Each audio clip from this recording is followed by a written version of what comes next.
Hello everyone, I'm your midwife Donna and I will be sharing to you how to prevent and treat heat rash or prickly heat. Heat rash or prickly heat is the common problem to our children, especially for our babies.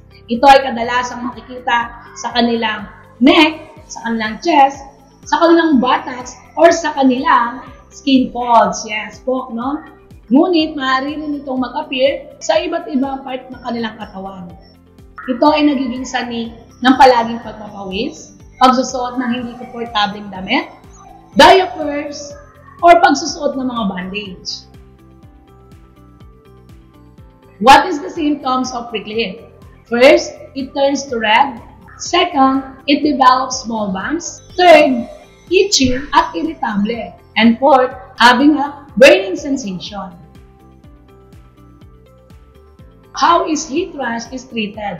Apply cool compress or punasan ng inyong itawan ng basang bimpo na naibinabad sa malamig na tubig. Second, put your child in cool environment. Third, give your child cool bath or paliguan ng inyong mga litawan at gumamit ng mild soap para hindi ma-irritate ang kanyang skin. Fourth, loosen your child's diaper or suotan siya ng maluluwag at komportableng damit gaya ng cotton fabrics. Fifth, mag-apply ng soothing gel na may cooling effect, no harsh chemical, free from natural ingredients, sulfate and paraben. 6. Apply baby powder. Make sure lang na talcum-free, no harsh chemical, made from natural ingredients, and syempre dapat no cancerous ingredients. Ang heat rash or bungang araw is easily be treated at home. Ito ay tumatagal 2 to 3 days.